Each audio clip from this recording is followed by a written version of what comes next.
Madrid. Domingo. 17:32. Me encontré a mi marido llorando en el coche delante de casa. Y no por algo mío. Eso fue lo que lo cambió todo. Volvía del súper, una bolsa de pan y otra con cervezas porque el calor pedía terrazas, pero estábamos a fin de mes. Lo vi desde lejos, el coche aparcado mal y él con la cabeza apoyada en el volante. Jorge. Mi marido. Ese hombre que no llora ni cuando le hablaron de eutanasia para su perro cuando tenía 15 años. Estaba llorando como un crío. Y no sabía por qué. Dejé las bolsas en el suelo, abrí la puerta del copiloto, y lo primero que me dijo fue: no sé cómo decirte esto, pero no puedo seguir mirándote a la cara. ¿Perdona? Yo me quedé helada. No por la frase en sí, sino porque, por primera vez, sentí miedo de verdad. No de él. De lo que sabía. De lo que podía estar a punto de contarme. Porque cuando alguien te dice eso, no es por un despido o por una multa. Ahí supe que me había pillado. Pero no sabía cómo. Ni cuánto sabía. No me preguntó si era cierto. No gritó. No me acusó directamente. Solo repitió, como un disco rayado: no puedo mirar a la mujer que duerme a mi lado y pensar que no me lo contó ella. Que me tuve que enterar por otro. Ahí entendí todo. No fue que me espiara el móvil. No fue una cámara escondida ni un mensaje sospechoso. Fue otro. Alguien le había dicho lo que pasaba. Y eso me jodió más que si hubiera sido él quien lo descubriera por casualidad. Yo no dije nada. ¿Qué iba a decir? Que fue un error, que no significó nada. Que fue solo sexo. Que Jorge y yo llevábamos meses distantes, que necesitaba sentirme viva, deseada, algo más que la señora D. No. Solo lo miré y me quedé callada. Porque cuando un hombre llora así, no espera una explicación. Espera que le diga si su versión es cierta. Y sí, lo era. Pero no tenía valor de decirlo. No ese día. Volvimos a casa en silencio. Yo agarrando la bolsa de pan como si fuera un salvavidas. Él, con las manos en los bolsillos, como si se le hubieran caído los años encima de golpe. Esa noche no cenamos. Yo me duché, me puse el pijama de algodón de rayas, y me metí en la cama sin decir una palabra. Él durmió en el sofá. No por decisión suya. Por culpa mía. Y mientras oía el zumbido del ventilador desde la habitación, sentí por primera vez una punzada de miedo real. No miedo a que me dejara. Miedo a que me lo hiciera pagar. Y lo que vino después, fue mucho peor de lo que imaginé. La mañana siguiente fue una especie de tregua forzada, de esas en las que nadie dice nada por miedo a encender una chispa y hacer que todo explote. Jorge no me habló cuando me levanté. Ni siquiera me miró. Estaba en la cocina, con la cafetera ya usada y su taza medio vacía en la encimera, como si el día fuera normal, como si no se hubiera derrumbado llorando menos de 12 horas antes delante de mí. Me limité a prepararme un café nuevo, sin decir nada. El silencio se sentía incómodo, pero no por ser silencio, sino porque ahora tenía un peso diferente, como si cada segundo en silencio fuera una palabra no dicha, una pregunta no formulada, una confesión que no quería llegar. Mientras me sentaba en la mesa, él apareció de nuevo, con el portátil bajo el brazo, las gafas en la cara y un aire de rutina ensayada que no se le daba del todo bien. No dijo ni buenos días. Solo se sentó al otro lado de la mesa y empezó a teclear. Lo miré. Me pregunté si de verdad iba a ser como si no hubiera pasado nada. Pero entonces se detuvo, cerró el portátil de golpe y dijo, sin mirarme: fue a Arturo. Ahí me tembló la mano. Arturo. Su mejor amigo desde la infancia. Ese con el que juega al pádel los domingos y con el que comparte risas que a veces me hacen sentir fuera de lugar. Arturo, que me ha visto 1000 veces, en 1000 comidas, en 1000 cenas. Ese hijo de puta fue el que le dijo. Y lo supe sin preguntar. Solo dijo su nombre, y entendí que había hablado de mí, que había dicho algo. Me levanté sin terminar el café. Abrí la ventana de la cocina para que entrara aire, aunque no hacía falta. Me daba igual. Lo hice porque no sabía qué hacer con las manos. Y entonces Jorge volvió a hablar. Me lo dijo porque no podía seguir mirándome a la cara sabiendo lo que sabía. Dijo que no entró en detalles, pero que te había visto. Que te vio entrando al piso de ese tío. Que no iba sola. Que era de noche. Que saliste a las 2 horas. Y que no tenías cara de estar pensando en tu matrimonio. No respondí. Ni siquiera me giré. Me quedé con la vista fija en la calle. Había un repartidor bajando una caja. Un coche mal aparcado. Una mujer sacando al perro. Cosas normales. Todo seguía siendo normal fuera de nuestra cocina. Dentro, todo era una bomba a punto de estallar. No sé qué es peor, continuó él. Que me hayas engañado o que no hayas tenido los huevos de decírmelo tú. Porque lo sabía. Desde hace días. Desde antes de ayer. Desde antes incluso de que lo dijera Arturo. Lo presentía. No eras tú. Tu forma de tocarme, de hablarme. Incluso cómo te reías. Era como si te fueras apagando conmigo y encendiendo en otro sitio. No quería aceptarlo. Pero ya está. Me lo confirmaron. Y ahora estamos aquí. Tú callada. Yo, sin saber qué hacer. Me di la vuelta. Lo miré. Tenía las manos apretadas, los nudillos blancos. Respiraba por la nariz, fuerte, como si cada respiración le costara el triple de lo normal. No sabía si acercarme, si pedirle perdón, si abrazarlo o salir corriendo. Así que solo hablé. Fue solo una vez. Lo miré esperando que esa frase, esa verdad, calmara algo. No lo hizo. Él se rió. Una risa seca. Vacía. No digas eso, Carmen. No te lo crees ni tú. Y si fue solo una vez, ¿por qué no me lo dijiste en cuanto pasó? ¿Por qué seguías viéndolo? Porque Arturo me dijo que no fue una vez. Que te ha visto 2 veces. O 3. No sé. Ya ni importa. Lo importante es que lo hiciste. Lo importante es que tu forma de arreglarlo fue callarte. Sentí cómo se me cerraba la garganta. No sabía qué decir. No podía justificarlo. No podía inventarme nada. Él ya lo sabía todo. O casi todo. Porque sí, fue más de una vez. Pero no muchas. 3 veces. 3 putas veces. Y cada una fue peor que la anterior, porque después me sentía más vacía, más confundida, más culpable. Pero no fui capaz de frenar. Me gustaba cómo me hacía sentir. Me gustaba que alguien me deseara sin hablarme del seguro del coche o de los pagos de la hipoteca. Me gustaba sentir que era otra Carmen, aunque fuera por un rato. No una esposa. No una ama de casa. Solo una mujer deseada. Ni más, ni menos. No sé qué quieres que te diga, respondí, al fin. Si quieres que diga que me arrepiento, lo digo. Si quieres que diga que fue un error, lo digo. Pero nada va a hacer que desaparezca lo que pasó. Y tampoco va a hacer que tú te sientas mejor. Solo quiero que me digas si esto se puede arreglar o no. Él no respondió.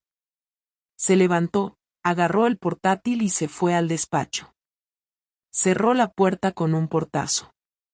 No fue un portazo brutal. Fue el portazo de alguien que no quiere gritar, pero necesita que se escuche el golpe. Y así se quedó todo ese día. Con la puerta cerrada. Con la conversación congelada.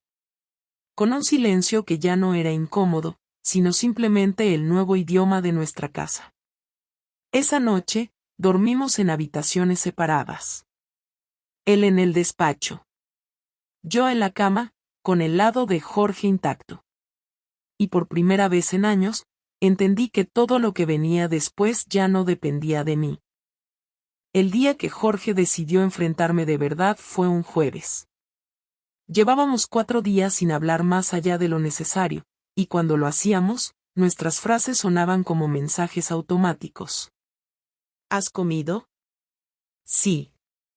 ¿Quieres que ponga la lavadora? Haz lo que quieras. Era un intercambio de supervivencia doméstica, sin alma, sin emociones. Yo notaba cómo me observaba de reojo, midiendo mis movimientos, esperando algo, pero no sabía qué. A veces parecía querer decir algo y no lo hacía, y otras se limitaba a observarme en silencio, con una mezcla de rabia contenida y decepción. No dormía bien. Lo oía levantarse en mitad de la noche y caminar por el pasillo, abrir la nevera, servirse agua, volver a su despacho, encender el ordenador, como si buscara algo que lo mantuviera ocupado para no pensar. Yo fingía dormir, aunque en realidad me quedaba despierta, esperando que entrara al dormitorio, pero no lo hacía. Ese jueves, sin previo aviso, me llamó desde el salón. Ven, Carmen. Su tono no era agresivo ni distante. Era un tono neutral, pero con esa neutralidad que da más miedo que un grito. Entré despacio, con el corazón acelerado. Estaba sentado en el sofá, con el portátil abierto y una carpeta de papeles encima de la mesa. Tenía delante una botella de vino abierta, 2 copas, y la tele apagada. Me hizo un gesto para que me sentara enfrente. Lo hice. No dijo nada durante 1 minuto entero. Solo me miraba. Después, habló. Quiero que me lo cuentes todo. Sin adornos. Sin excusas. Quiero la verdad completa. Desde el principio. ¿Cuándo empezó? ¿Cuántas veces? ¿Dónde? Y sobre todo, ¿por qué? Tragué saliva. Sentí que se me cerraba el pecho, pero sabía que no tenía escapatoria. Si no le decía la verdad, él acabaría averiguándola igual, y entonces sería peor. Así que respiré hondo y empecé. Fue hace 3 meses. Nos vimos en Lavapiés, por casualidad. Tomamos algo. Me besó. No lo planeé, no pensé que pasaría, pero pasó. Nos vimos después 2 veces más. La última, hace poco. En su piso. No fue amor, no fue nada profundo. Solo, me sentí viva, diferente. Eso es todo. Jorge no apartó la vista ni un segundo. No hizo ningún gesto, ni de incredulidad ni de rabia. Solo escuchaba, con las manos juntas y los codos sobre las rodillas. Cuando terminé, se sirvió vino, bebió un trago largo y luego habló con calma. ¿Te sentiste viva? Diferente. Bien. ¿Y yo qué era entonces? ¿Un mueble? ¿Un cajero automático? ¿El tipo que paga la luz y te acompaña a cenar con tus amigos? No digas eso, le respondí rápido. No fue así. No te engañé porque no te quisiera. Te engañé porque no sabía cómo seguir siendo yo sin sentirme vacía. No fue contra ti, fue por mí. Eso no es consuelo, Carmen. Si fuera por odio, podría entenderlo. Pero lo hiciste buscando sentirte mejor, y eso duele más. Porque mientras tú te buscabas, yo seguía creyendo que estábamos bien. Intenté acercarme, pero me detuvo con un gesto. No quiero que me toques. Quiero que me escuches. Yo te perdonaría un error, incluso una aventura. Pero lo que no puedo perdonar es la mentira. Que me besaras, que durmieras conmigo después de hacerlo con otro, que me miraras a la cara sabiendo lo que escondías. Eso no se arregla con una disculpa. Me quedé quieta. No lloré. No porque no quisiera, sino porque ya no me salían lágrimas. Me había vaciado tanto intentando justificar lo injustificable que solo me quedaba una sensación de cansancio absoluto. Jorge se levantó, dio unos pasos por el salón y luego volvió a hablar, esta vez en un tono más bajo. Arturo me contó más de lo que crees. Me dijo que te vio varias veces con él. Que sabía que no era un simple café. Y me lo dijo porque pensaba que tenía derecho a saberlo. Pero lo que no me esperaba era que me enseñara la foto.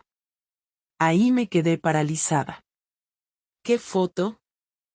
La de ti y él saliendo del portal. No era una foto comprometedora, pero suficiente. La hizo él desde el coche. No sé por qué lo hizo. Tal vez por celos, o porque le gusta meter las narices donde no debe. Pero la vi. Y desde ese día no puedo borrar esa imagen de mi cabeza. Por eso te dije que no podía mirarte igual. Porque cada vez que lo intento, veo eso. Me llevé la mano a la cara. Sentí una mezcla de vergüenza, rabia y humillación. No solo por haber sido descubierta, sino por saber que alguien más, un amigo, había sido testigo de mi degradación. Jorge continuó. He pensado mucho en estos días. Pensé en si valía la pena intentar arreglarlo, ir a terapia, hacer eso que hacen las parejas cuando dicen que todavía se quieren. Pero no puedo. No quiero compartir la cama con alguien que me mintió así. No puedo volver a besar una boca que besó a otro y luego vino a besarme como si nada. Y tampoco puedo seguir viviendo como si esta casa fuera un teatro. Entonces dime qué quieres hacer, le dije. Si quieres que me vaya, lo haré. Si quieres que hablemos, lo haré. Pero no me castigues con este silencio. No puedo vivir así. No quiero que te vayas todavía, respondió él. Pero tampoco quiero verte cada día fingiendo que estamos bien. Así que haré mi vida aparte, y tú la tuya, aunque vivamos bajo el mismo techo. Al menos hasta que decida qué hacer. Quiero que entiendas que ya no somos lo mismo. No confío en ti. Y no sé si podré hacerlo otra vez. Se dio media vuelta y subió al dormitorio. Me quedé sola en el salón, con las 2 copas sobre la mesa, una llena, otra vacía. Pensé en tirar el vino, en romper el cristal, en gritar, pero no hice nada. Solo me quedé sentada mirando la pantalla negra del televisor. El silencio era tan pesado que podía escucharse el reloj de la cocina marcando los segundos, como si contara el tiempo que faltaba para que todo terminara de romperse. Y aunque aún no lo sabía, ese silencio iba a ser la antesala de la venganza más fría que Jorge había estado planeando desde el primer día que supo la verdad. Durante los siguientes días, Jorge cambió por completo su forma de comportarse conmigo. No me gritaba, no discutía, ni me miraba con odio, pero había algo en su calma que me inquietaba. Era una calma calculada, como si cada palabra, cada gesto, cada mirada, tuviera un propósito que yo no alcanzaba a entender. Seguía haciendo su vida normal, iba al trabajo, comía en casa, incluso me pedía cosas cotidianas como si todo estuviera igual, pero su tono era distinto. No había reproches, ni ironía, solo una neutralidad que daba miedo. Yo pensaba que quizá había aceptado mi confesión y estaba tratando de superarlo, pero pronto me di cuenta de que lo que en realidad estaba haciendo era preparar algo. No sabía el qué, pero lo sentía. No era intuición, era lógica. Cuando alguien que te ama deja de enfadarse, empieza a planificar. Un martes, mientras lavaba los platos, Me dijo sin apartar la vista de su móvil que el viernes tenía una cena de trabajo. No era raro, lo hacía a menudo, así que no le di importancia. Me limité a asentir y seguir con lo mío. Lo extraño vino el jueves, cuando me pidió que le ayudara a escoger una camisa. No lo hacía desde hacía años. Lo noté demasiado cuidadoso con los detalles, el perfume, el reloj caro, los zapatos recién limpiados. Todo me resultó fuera de lugar. Pero lo que más me descolocó fue la serenidad con la que se arreglaba, como si estuviera disfrutando de algo que yo desconocía. Cuando le pregunté con quién iba, respondió con naturalidad, con los del despacho, y también viene Marta, la nueva contable. Dicen que es la más lista de todos. Su tono fue tan neutro que no supe si lo decía para provocar o simplemente para darme información. Aún así, algo en su mirada me dejó intranquila. Esa noche llegó a las 2 de la madrugada. No lo oí entrar, o eso creí, porque cuando desperté estaba en el sofá del salón, dormido, con el traje aún puesto y el móvil en la mano.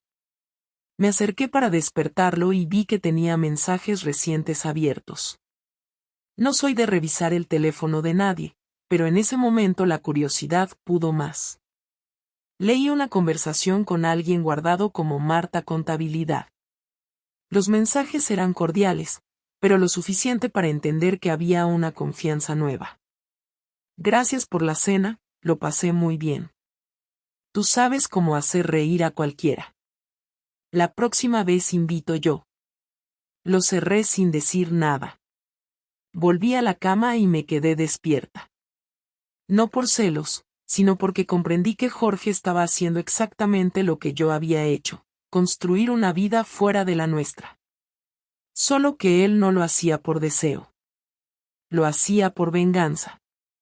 El sábado fue el día que lo confirmó. Recibí un mensaje de una amiga mía, Lucía, que trabajaba en el mismo edificio que él. Me dijo que lo había visto entrar a un restaurante con una mujer rubia, más joven, y que habían estado juntos casi 3 horas. No necesitaba saber más. Ni siquiera sentí rabia. Sentí una mezcla de incredulidad y resignación. Me había devuelto mi traición envuelta en silencio. Pero no me lo reprochó ni me lo echó en cara. Era su manera de dejar claro que podía jugar el mismo juego, solo que mejor. Por la tarde, cuando volvió, lo esperé en el salón. No me molesté en disimular mi incomodidad. Lo miré directamente y le pregunté si había cenado con Marta. Me respondió que sí, con absoluta naturalidad. Dijo que era una cena informal, que habían hablado de trabajo, que no tenía nada de malo. Lo dijo mirándome a los ojos, sabiendo que yo ya lo sabía todo. Intenté mantener la compostura, pero mi voz tembló. ¿Esto es tu forma de vengarte? Le pregunté. No. Es mi forma de equilibrar las cosas. Tú me quitaste la confianza. Yo te quito la paz. Eso es lo que llamo justicia. No supe qué responder. Me quedé de pie, sin saber si tenía derecho a enfadarme. No podía acusarlo de nada que yo misma no hubiera hecho antes. Y esa era la parte más humillante. Él no necesitaba mentirme, ni esconderse, ni borrar mensajes. Lo hacía delante de mí, y su honestidad dolía más que cualquier engaño. Pasaron las semanas y la situación se volvió insostenible. Vivíamos en la misma casa, pero cada uno llevaba su vida. Yo sabía que seguía viendo a esa mujer, aunque no lo dijera. Él sabía que yo sufría y no movía un dedo para aliviarlo. A veces incluso hacía comentarios indirectos que me golpeaban con precisión quirúrgica. He descubierto que hablar con alguien nuevo despeja la cabeza. Marta me recomendó un restaurante, deberíamos ir todos alguna vez. Nunca levantaba la voz, nunca me insultaba, pero cada frase suya era una forma de recordarme que estaba pagando por lo que hice. Un viernes, después de varios días sin hablarnos, llegó con 2 copas y una botella de vino. Dijo que necesitábamos hablar. Yo ya sabía que no era una conversación para arreglar nada. Era el cierre, y lo asumí. Se sentó frente a mí, sirvió el vino y empezó a hablar con calma. Me dijo que había pensado mucho, que no sentía odio, pero que ya no quedaba nada que pudiera salvarse entre nosotros. Dijo que se había dado cuenta de que lo que más le dolía no era que lo hubiera engañado, sino que lo hubiera subestimado, que hubiera creído que nunca se daría cuenta. Que me veía como alguien que se creyó más lista y perdió por confiar demasiado en su impunidad. No gritó, no me culpó, solo me dijo que el castigo más justo para alguien que traiciona es ser traicionado también, y que ahora estábamos a mano. Cuando terminó de hablar, me miró largo rato y dijo sin emoción: He presentado los papeles del divorcio esta mañana. Ya está todo hecho. Solo falta tu firma. He hablado con el abogado y puedes quedarte en el piso hasta que encuentres algo. No quiero arruinarte, no quiero destruirte. Solo quiero cerrar esto sin más mentiras. No dije nada. Cogí la copa y bebí sin mirarlo. No podía reprocharle nada. Lo único que podía hacer era asumir que su forma de venganza era perfecta porque no necesitó insultarme, ni exponerme, ni humillarme. Solo tuvo que demostrarme que podía ser igual de cruel sin levantar la voz. Y en ese momento supe que lo había perdido todo, incluso la dignidad. El lunes siguiente firmé los papeles sin decir una palabra. Estaban sobre la mesa del comedor, perfectamente ordenados, con post-its donde debía firmar, y un bolígrafo al lado como si se tratara de un trámite administrativo más. Jorge no estaba en casa cuando lo hice, y me alegré. No soportaba la idea de firmar con él delante, de sentir su mirada encima mientras aceptaba oficialmente el final de nuestro matrimonio. Firmé rápido, sin pensarlo demasiado, sin releer nada. No porque me diera igual, sino porque ya no quedaba nada que discutir. Después guardé los papeles en el sobre que él había dejado preparado y lo dejé en su escritorio. Subí al dormitorio y me encerré ahí varias horas sin hacer nada, sin mirar el móvil, sin encender la televisión. Solo sentada, mirando al suelo, con la mente en blanco, sintiendo como todo el ruido de los últimos días se desvanecía en una especie de vacío que me aplastaba. Esa noche, Jorge volvió a casa más tarde de lo normal. Yo seguía en la habitación, con las luces apagadas. Escuché la puerta, sus pasos, cómo abría la nevera, cómo se servía algo, y luego lo oí subir las escaleras. Golpeó la puerta suavemente. ¿Puedo pasar? Sí. Entró y encendió la luz. Tenía cara de cansancio, pero no parecía enfadado. Llevaba una carpeta en la mano. He hablado con el abogado. Me ha dicho que pasaste a recoger una copia. Me alegra que hayas firmado sin problemas. No había nada que discutir, le dije. Se sentó en el borde de la cama y dejó la carpeta sobre la mesilla. Necesito saber algo. Y por favor, respóndeme con la verdad. Asentí. ¿En algún momento pensaste dejarme por él? La pregunta me tomó por sorpresa.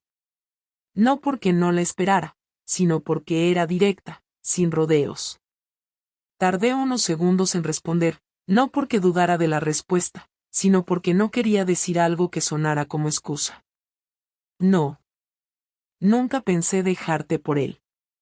Nunca fue una opción real. Fue algo puntual, algo que ni siquiera tenía futuro. Jorge asintió lentamente. Eso es lo que más me cuesta entender. Que hayas arriesgado todo por algo que ni siquiera valía la pena. Lo sé. ¿Sabes por qué hice lo que hice? No respondí. Porque necesitaba que sintieras un poco de lo que yo sentí. No quería destruirte, ni arruinarte. Solo quería que dejaras de verme como un tipo predecible que siempre iba a estar ahí sin importar lo que hicieras. Quería que supieras que yo también podía romper algo. Y lo rompí. Me senté, Lo miré fijamente y le dije: «Lo lograste. Me destrozaste por dentro. Pero no porque me hayas engañado. No por Marta, ni por lo que hiciste. Me destrozaste porque lo hiciste todo de forma perfecta, con calma, con frialdad, sin perder la compostura. Y eso me dejó claro que ya no sentías nada por mí». Él bajó la mirada. Respiró hondo. No es que no sintiera nada. Es que lo que sentía ya no podía convertirse en algo sano. Se convirtió en algo que me pesaba.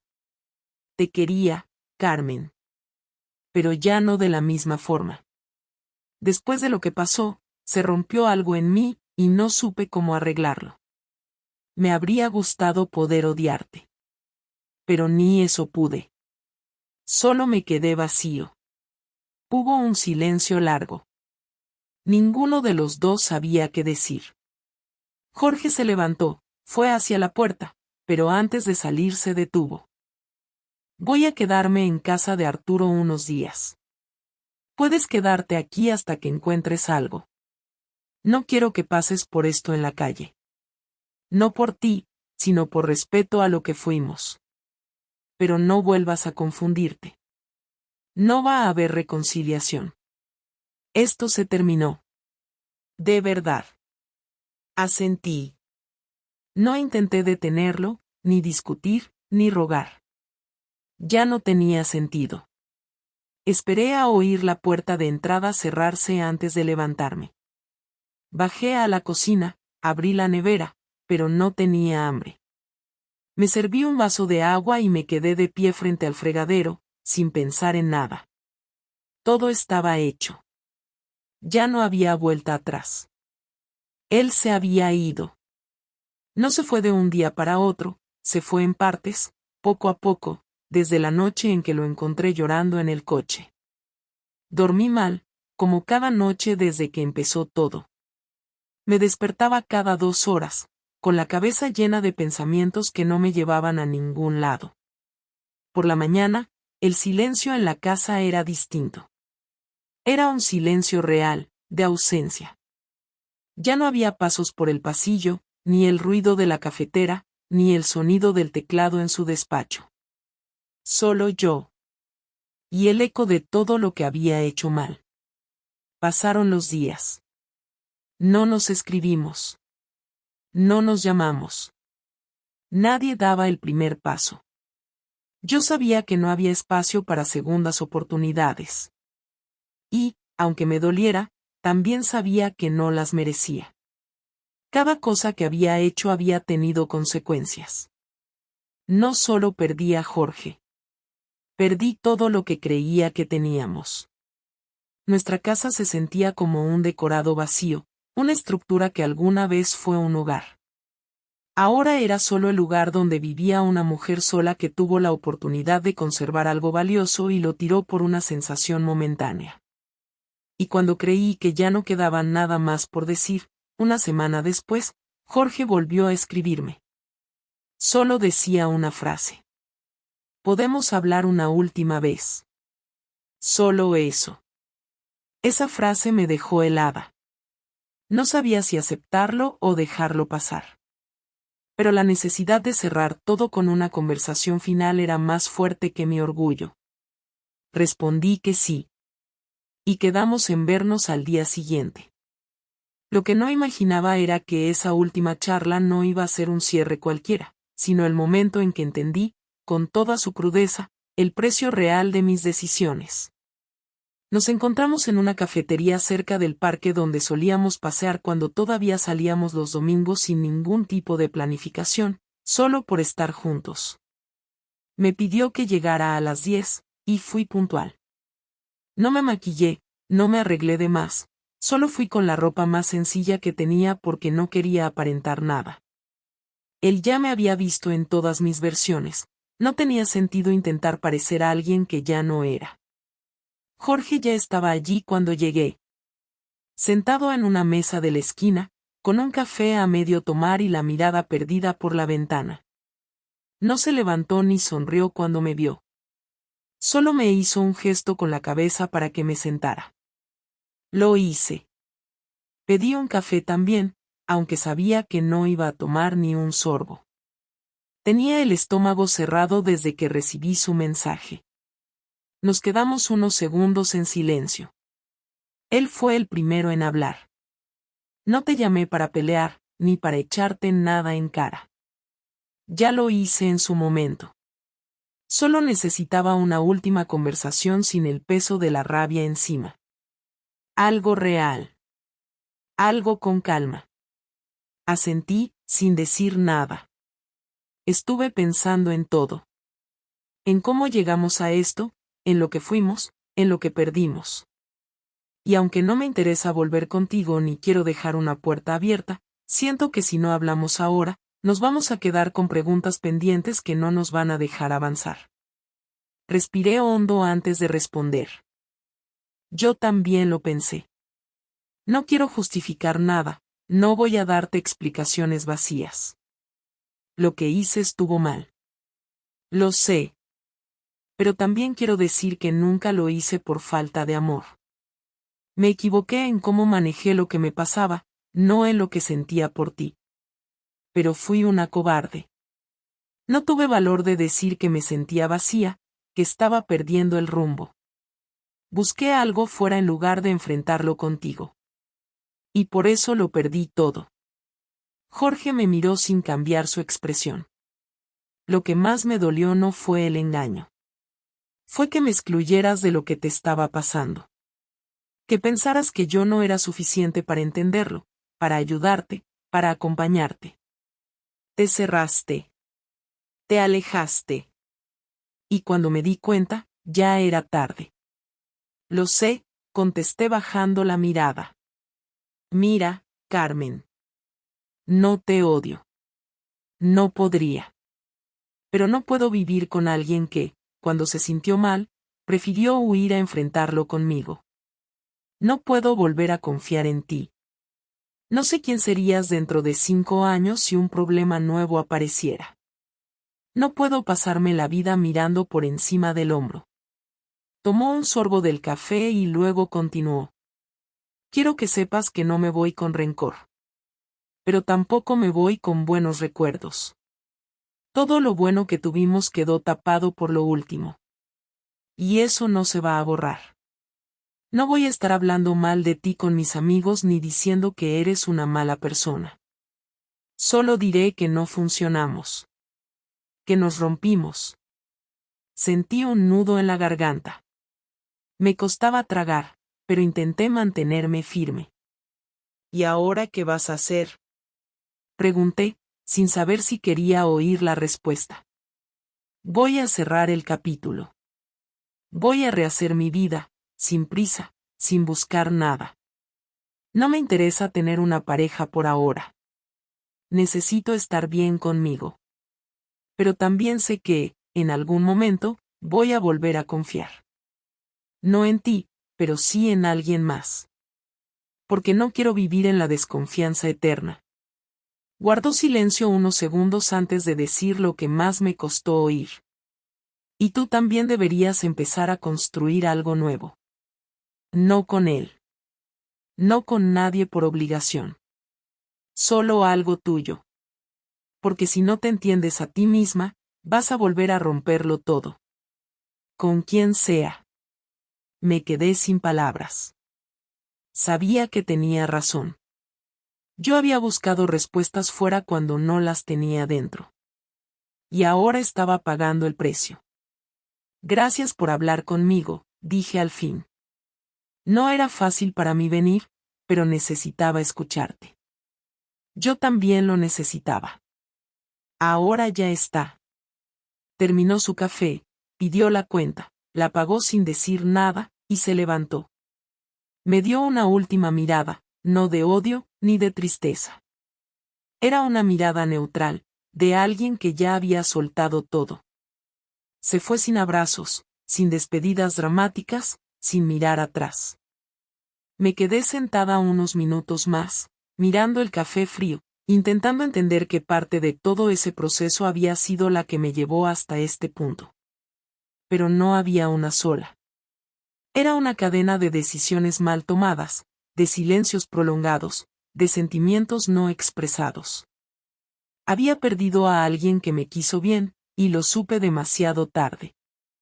Salí de la cafetería sin rumbo claro. Caminé por el parque que tantas veces habíamos recorrido juntos, pero ahora sola. Por primera vez en años, no tenía que responderle a nadie ni compartir decisiones con otra persona. Era libre. Pero esa libertad no tenía nada de bonita.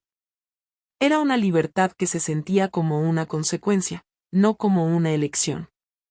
Y aunque todavía no sabía qué iba a hacer con mi vida, sabía que nada de lo que viniera iba a arreglar lo que había destruido.